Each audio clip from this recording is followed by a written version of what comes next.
The Kansas City Chiefs just added exactly what the NFL feared. So we're going to be going through that and other stories in today's video. So make sure to like this video, and if you want more Kansas City Chiefs news content like this, make sure to subscribe to the channel by hitting that red button down below. The first story is Kansas City Chiefs are exploring big trade possibilities. The Kansas City Chiefs are reportedly shopping veteran wide receiver Richie James, according to the latest trade rumor from ESPN NFL insider Jeremy Fowler on October 30th. Fowler reported, "The Chiefs and WR Richie James are exploring trade possibilities, per source," explaining, "James, who's on IR but would be healthy for a new team, appears to be the odd man out after the Mecole Hardman trade.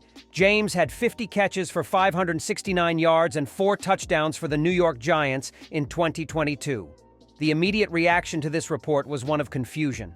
"Why are they looking at trading away receivers?" one popular fan comment read. "They should be acquiring receivers." Several other members of Chiefs Kingdom echoed this opinion, and A to Z Sports KC media member Charles Goldman chimed in too. "I think the most interesting part about the report about the Chiefs and Richie James is that they currently have 2 open roster spots on the 53-man roster," he said. "They could just bring him back from IR," Goldman noted, adding, "but then they'd have like 5 slot receivers, Rashee Rice, Hardman, Kadarius Toney, and Sky Moore. Is it possible Kansas City is freeing up room for a WR acquisition of their own?" Chiefs head coach Andy Reid addressed the media on October 30th following the Week 8 loss to the Denver Broncos. "I do," Big Red responded after being asked if he believes KC has enough talent at wide receiver. "It was a combination of things," the Chiefs HC explained. "One of those where we were kind of chasing, starting with me with a play call.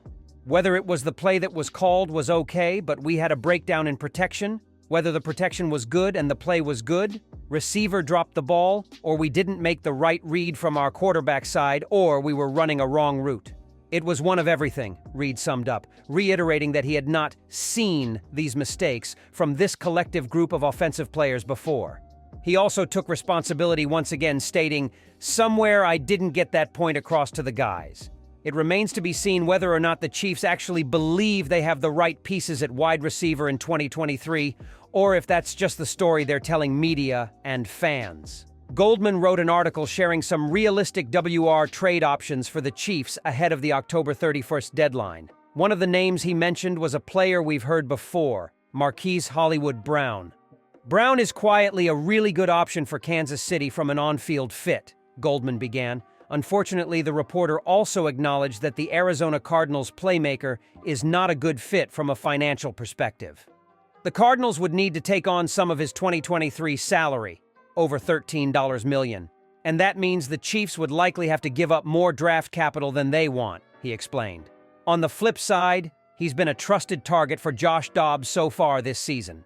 Brown has 244 snaps aligned wide with 38 receptions for 416 yards and 4 touchdowns, according to Goldman.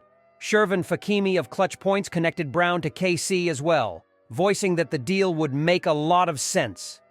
"The Cardinals want to gather as many assets and draft picks as possible," Fakimi wrote on October 13th. "With Hollywood Brown on an expiring contract, he's a logical spot to start. Obviously, the Chiefs match up from an outside need perspective at WR. The Kansas City Chiefs defense has been excellent this year.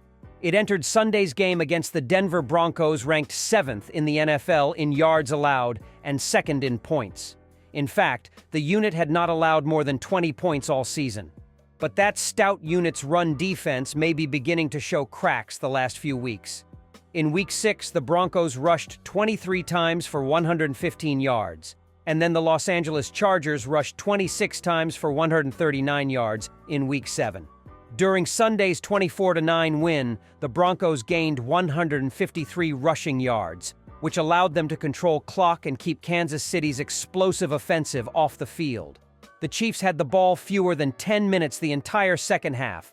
"They ran the ball really well," Chiefs safety Justin Reid said. "That was the biggest key to them having their success. So we're really going to need to tighten up the run game on the defensive side of the ball." Running back Javonte Williams was the lead punishing runner, while Jaleel McLaughlin averaged more than 8 yards per carry on his 4 attempts, allowing the Broncos to take it to the Chiefs. "We wanted to impose our will for sure," Broncos offensive lineman Garrett Bowles said. "We knew that we needed to sustain the run, and that's what we did." Williams gashed the Chiefs for 85 yards on 27 carries, and those numbers would have been even more impressive, but as the Broncos were trying to burn clock, he lost 7 yards on their 2 final offensive plays. Perhaps the physical style of the 5'10", 220-pound Williams is a bad matchup for the Chiefs. In his first ever start, on December 5, 2021, he had 23 carries for 102 yards against the Chiefs, but the young back never received a chance to face Kansas City in 2022 after suffering a torn ACL injury early in the season. The rounding into form by Williams as he bounces from last year's season-ending injury